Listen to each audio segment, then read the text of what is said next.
Hey, it's Vanessa, the Crafty Gemini, and I'm back with another vlog update video for you. In this one, I have a lot of works in progress and mostly yarn and knitting stuff to talk about. So we'll start off with sewing, quilting, and then we'll jump into the yarn stuff.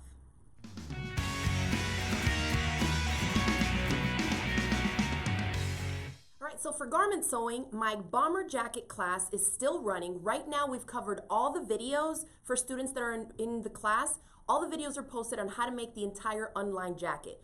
My students have been completely killing this project, and I'm going to start inserting some pictures here so you can see some of the finished jackets that people have been making in my online class. Now, I know a lot of you might look at this jacket and think there's no way that you can make it, but I am super proud to let you know that a lot of the students that are completing this project with the help of my step-by-step video lessons have either never sewn a garment before, or some of them have only sewn 3 or 4 projects in total in their whole life, and they jumped right into this jacket. So if you're not familiar with my video tutorials and my courses, I will tell you that I teach in a very step-by-step, very thorough method, and I think it really shows in how beautiful these jackets look, because this is, looking at it at first glance, you won't think that this is a super easy project because it has welt pockets and of course a zipper insertion.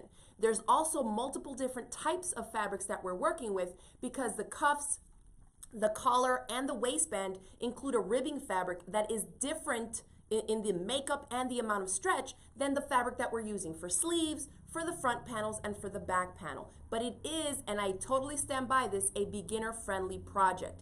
If you sign up for my course, and I'll include a link for it below for you, you will be super surprised once you complete this jacket, and I think it's going to help boost your confidence and your enthusiasm to tackle more garment sewing projects. So all the video lessons for the jacket class are teaching you how to go through the pattern because the pattern is designed to be finished unlined. However, I add several bonus video lessons to my online class also so that you can make the jacket lined and or reversible also. So in that video course, the part where I show you how to make it lined and reversible, I'm making this one for my son. So you can also make it in 27 different sizes. It's designed for girls and women, but in the kids sizes, there's no actual shaping that gives it either a female or a male body. So you can totally make this for younger boys also. So this is gonna be my son's jacket, and then he wants it lined with the hot pink stretch velour. And so as I put this one together, that's what I'm filming to post in the online video course so that my students can also make their jacket lined with some fun lining inside. So that's where we are with that online garment sewing class right now. Now let's talk a little bit about quilting. Y'all probably know that we're still in my Samosa video quilt along series. It's a free step-by-step video tutorial series on how to make my Samosa quilt. I'll insert a picture right here for you so you can check it out. It uses my 10-inch slicer ruler, which is something I designed to be used with 10-inch by 10-inch pre-cut squares. I'll have all the links for anything that I'm talking about or showing in this video in the description box below. You can head over to my site, and on the blog post for this video update, I'll have everything listed there for you. So in quilting, aside from the Samosa Quilt Along, I am also a member of my local quilt guild. We're called Gainesville Modern Quilters, and we are working on a super cool project that's kind of guild-wide. We're going to be doing a low-volume block swap. So we basically chose a quilt block that we're all going to be making with all different pops of color, and this is what it is. For those of you wondering about low volume, the low volume here is the background. Basically, if you look closely, you'll see that they're all different types of print fabrics in there,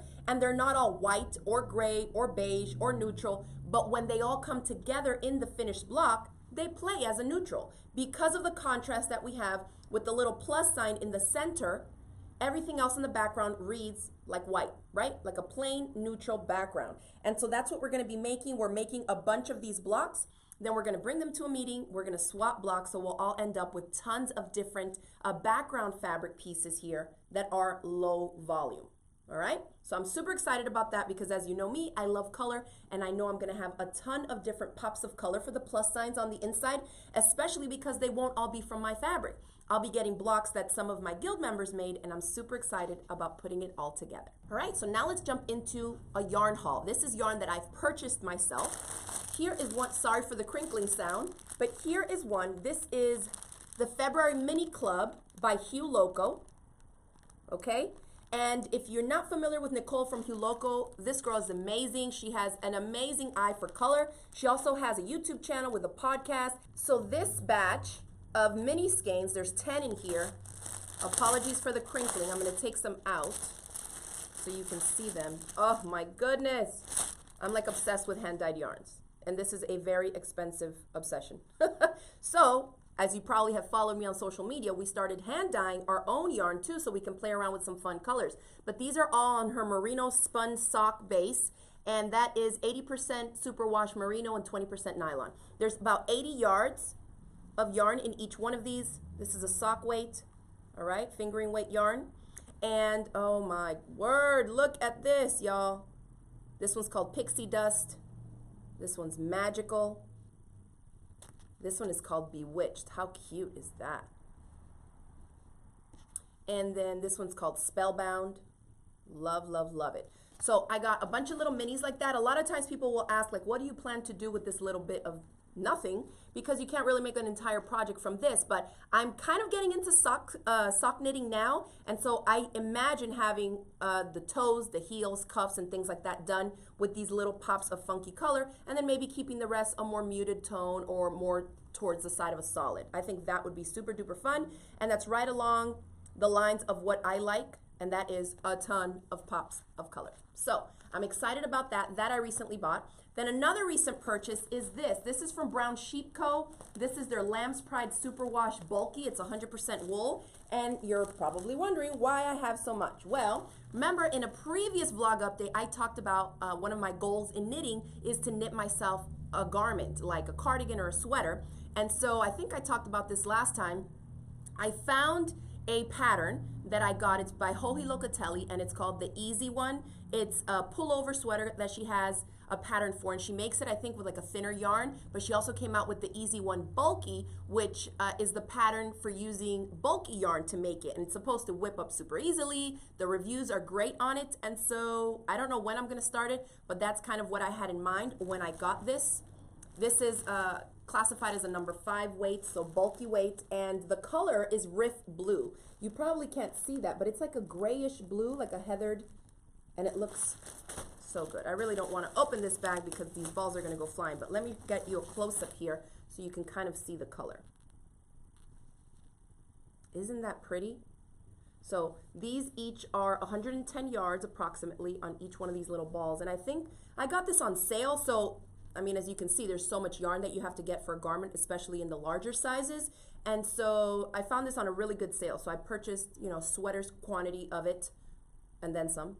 But it was, I think the bag was sold either by 5s or by 10s or something like that. And so that's what I got for that. And it's super wash, so I should be able to wash it lightly without having it felt, and then just lay it flat to dry once it's done. So fingers crossed that I end up tackling this and that I don't end up like halfway through a sweater and have to take it all out. That would be terrible. But a lot of the knitting podcasts that I watch, it seems to be pretty common that people do that. So we'll see. All right, so that's for the yarn that I bought. Now let me show you some of the yarn that we have been hand dyeing, my kids and I. So if you follow me on social media, definitely, if you don't yet, go ahead and follow me. I'm on Facebook under Crafty Gemini.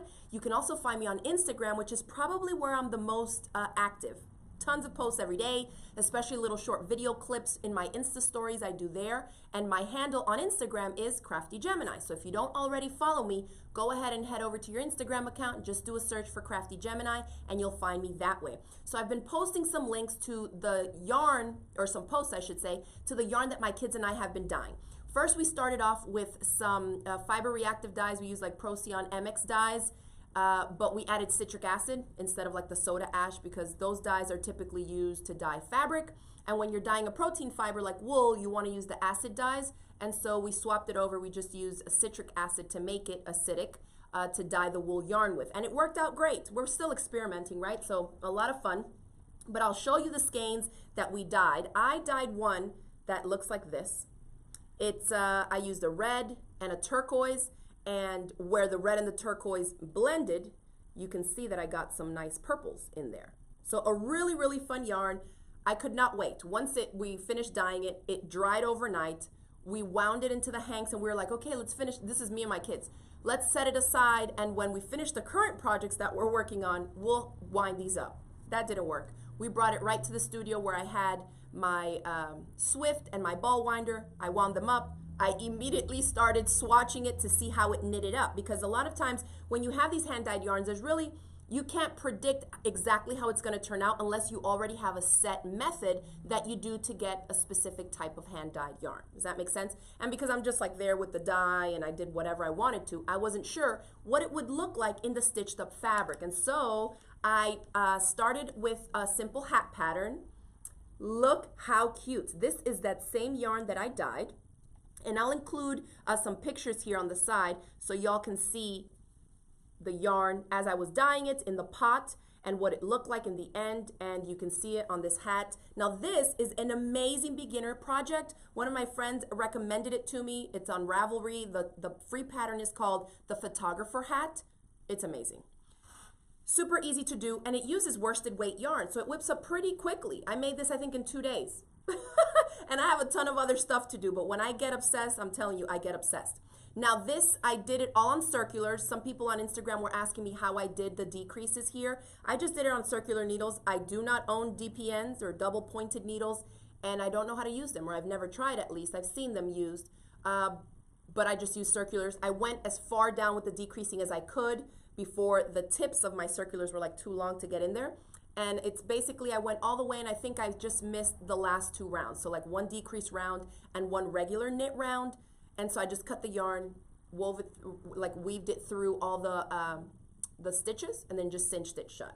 So that's how I ended up with that. And I'll also include some pictures of it on my daughter's head. One of the reasons I highly recommend this pattern, because it's pretty easy. You're knitting and purling a 2x2 cuff, the stretch, like the ribbing part, I said cuff, but the ribbing part. It's a knit 2, purl 2 for all this chunk, okay? And then you're just knitting. So you have just stockinette stitch all the way around because you're knitting in the round, okay? And I'll show you how stretchy it is. So this is gonna make a great gift for someone if you don't have like their head measurement, because it fits, as you can see, my 7-year-old daughter all the way up to me. Look how good this thing is. And so we like to wear it with the cuff flipped up. But a lot of people kind of like to do it like the slouchy hats. So if you just spread out the ribbing like this, you can see that you get more of that slouchy effect on the back. Okay, and I have a ponytail, so this is not really lying too flat here, but you get the idea. So you can wear it like this for adults or even kids, or pull it down for a snugger fit. So that's how that looks there. And then just fold that cuff up on itself. Oh, I love it. So look at all the funky colors that I got here in the pooling. And that is basically where the yarn ends up popping up when you do your stitches. Look at that. It's kind of like this cool crazy stripe. I can't really point to it because I can't see too good what I'm doing, but you get the idea. Then on the stockinette stitch, look at this. Oh, so many colors. And let me tell you, it is so fun to stitch multiple colored yarn like this. As you're doing your stitches, it's like every stitch is a different color. It's so much fun. So I really had a great time with this.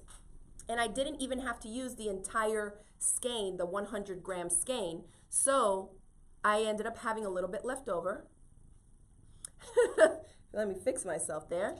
And I had a little bit more left over, so I started a smaller one for a friend's little girl. So this is going to be a teensy one for a toddler.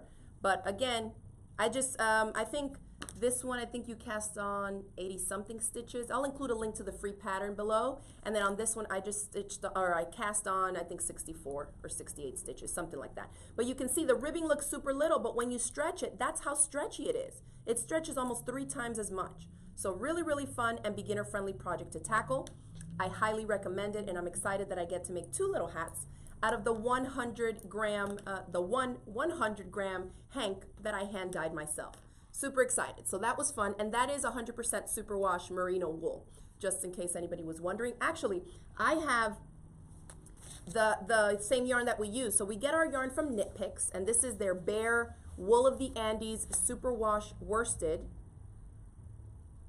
yarn.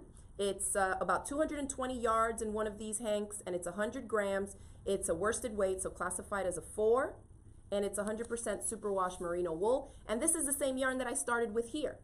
So you go from this, You hand dye it and you end up with amazing, amazing colors. And so that's what we've been working with. If you want to get your hands on some of these hanks, they're pretty affordable. And I will include a link for it below so you can use my affiliate link. That would be awesome. And you can check it out because you can dye it with all kinds of stuff. So I mentioned we use the Procyon MX dyes for this, but you can also dye yarn with Kool-Aid, which is what my kids have been doing lately because they wanted to start doing more hand dyeing and stuff on their own. So let me grab, first I'll show you the yarn that they dyed with the Procyon MX dyes that we did. This is the one that my daughter dyed, and I'll show it to you wound up in the hank, and then this is the cake that we wound up. She just used yellow, and the white that you see is just the bare yarn. Isn't that a fun mix? I love the way that this turned out. And I think she just recently decided that she wants to make a hat and a scarf with this. So we'll see how that works out. Luckily, my kids have been trained a little bit more with homeschooling and a lot of farm chores and gardening and stuff like that, that not everything is instant gratification. Otherwise, I'm afraid, you know, some projects with worsted weight for little kids, it takes so long to make it for them that they might lose a little bit of the enthusiasm in it. But we'll just do it little by little, like we typically do with sewing and stuff, a little here, a little there, so they don't get overwhelmed. These are the latest yarns that they have dyed with Kool-Aid. So we use the unsweetened packets of Kool-Aid. How cool do these hanks look? They both started off, and I think it was, my daughter said the name of the Kool-Aid dye was like a blue lemon raspberry. It's something blue raspberry lemonade, something like that. It's a blue one, but when you dye it, and this was just off of one packet, look at that gorgeous, all that kind of mottled look, so many different shades of that turquoisey color. You have still some of it that didn't take the dye completely, so you have a lot of that natural color. The lighter version, it's almost like a minty looking color. We absolutely love this one. And so they both use the same packet. So this one has the exact same base as this guy here, but after this hank was done, or excuse me, after it was dyed, like submersed in the actual blue that we use for this one, same thing, another packet, we went ahead and laid it out. Look at that. Oh my goodness, how cute. We laid it out in an open like glass pan, and then we opened up a packet of just cherry. I think my daughter said it was cherry or strawberry. I think it was cherry. And then she just opened up the pack and we just sprinkled it on top like that. Then we covered it and we steamed it so that it can heat set it. And look what ended up happening, which is a super fun technique to experiment with. So we have blue and we have red. But even though we used two blue and red Kool-Aid packets, it didn't turn into purples. Because we did it after the fact and then set it, it didn't really blend in with the blues. So you get the stark kind of bluish colors, aqua or whatever, turquoisey color, and then you get the red separate. So actually, when I was looking at these, I was like, guys, these two would go amazing together because they both have the same base, but then this one has the pops of red. So I don't know what they're gonna make with this yet, but I am totally loving this one, and I am gonna try this technique also. So fun. All right, so then that's what they did. One of the days that I was home, I went ahead and dyed 3 more skeins myself. But these were not using Kool-Aid. These were using the Procyon MX dyes. I love these colors. So this is turquoise, and I added some black. So do you see in the parts where you can get, where you see like darker? It's like more towards navy colors. I love the way this turned out. I'm hoping that maybe I can recreate it and make a couple more skeins so I can make something bigger than just a hat, but this would look amazing. There's also some different spots where the yarn didn't really take as much of the color, so you get some good variety in there where there's some lighter spots. Oh my goodness, I totally love this. Ah! This is like an obsession for real. Okay, so that was one of them. And then I had yellow and black, and look how crazy this color turned out. There are some darker spots, but it's pulling more towards like greenish colors. So pretty. And then I had a little bit of leftover from the previous days of dyeing, but I just added a little bit of leftover stuff, and look how funky I made this one. This is like crazy color. Love it. Look, I mean, there's so many colors here. Oh, and again, this is the same yarn. This is the same Knit Picks Superwash worsted wool of the Andes. Oh, the orange right there is just so gorgeous to me. All right, so those are some of the ones that I've been dyeing, or that I have dyed this past week. All right, so there you have it, some of the yarn that we've recently been dyeing up. And if you want to give that Kool-Aid process a try, like how to dye yarn with Kool-Aid, my kids have a little YouTube channel called Royalty Stitches, where they create little video tutorials for kids, by kids, and they've created a tutorial that's posted there on how to dye yarn with Kool-Aid. So I'll also include a link to that so you can check it out. It's a fun craft to do with kids. You don't really need much, and you do need some adult supervision because it needs to be heated up. You need to bring the water up to a simmer, but otherwise it's super fun and easy, and I think a great way to get kids to really get into the process and learn how to knit or crochet or do some type of yarn crafts by picking and dyeing their yarn to whatever color choices they want. So I'll include a link to that step-by-step video tutorial for you in the description box below as well. And now for some more knitting works in progress. I showed y'all the little hat that I'm working on for the little girl, so I'll finish up the last bit of that hand-dyed yarn. Then, if you recall from a previous update, I'm working on my Easy Goes It shawl, and it's pretty much done. I think I'm on the last step. I just have to bind off, and then I will block it and see what it's looking like. And this is how much I have left from that 100-gram skein that I bought at my local yarn shop. Okay, and I'll include the link to the company and whatever the colorway was of this yarn and everything like that. That's actually on my next list to do as far as dyeing yarns, is to try and do something a little bit more speckled. But I do like that this has kind of that light turquoisey color base, and then all these fun colors. There's, I mean, all kinds of stuff.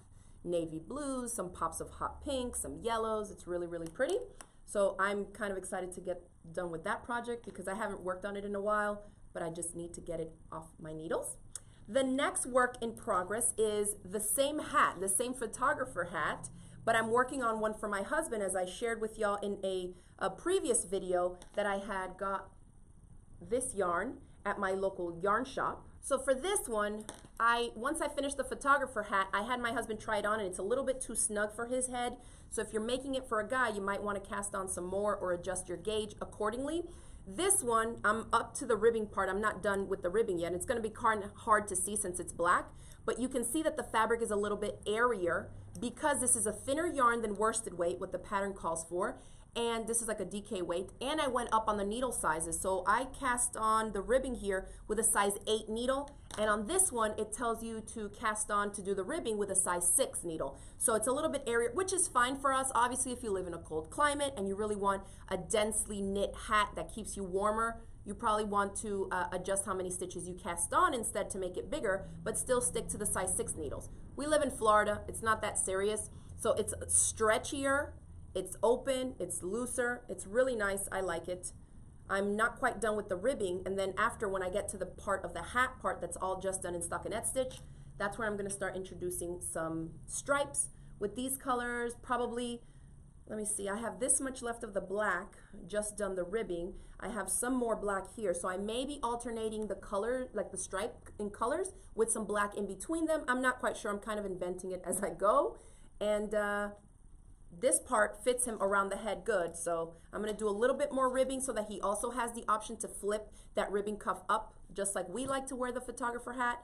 And so, yeah, that's what I'm working on. I'm just going to add some stripes of those colors and keep going down. Now, remember I mentioned here that I did the decreases as far as I could go on my circulars. I went ahead and purchased a set of interchangeable needles. They haven't arrived yet, but they're with the short tips because these are quite long to be doing tight circumference, like once you start decreasing all those rounds at the crown. So I bought the short tips, which a lot of people really like to use for hats. So hopefully they get here by the time I'm done to that point, so it can be a little bit easier than having this long needle tip here to work with in those decrease rounds. So I'm looking forward to that, and I will probably maybe review those or show you those needles once I get them and what I thought about them when they do arrive and I get a chance to use them. All right, so that is it for this video update. I hope you enjoyed it. Leave me a comment and let me know your thoughts on this video. If you like to see these types of vlog update videos, any suggestions you have for me as far as dyeing yarn or on different knitting projects to try out, especially for my kids, that would be great because we're always looking for fun and easy kid-friendly projects for them to knit up with their new hand-dyed yarns. And if you enjoyed the video, remember to give it a thumbs up and share it across the different social media sites with your crafty friends. And if you're not yet a subscriber to my channel, I invite you to click that subscribe button so you don't miss out on any of my future videos. Thanks again for watching. Remember, the link to all the information I talked about in this video is in the description box below, and I will see you in the next video.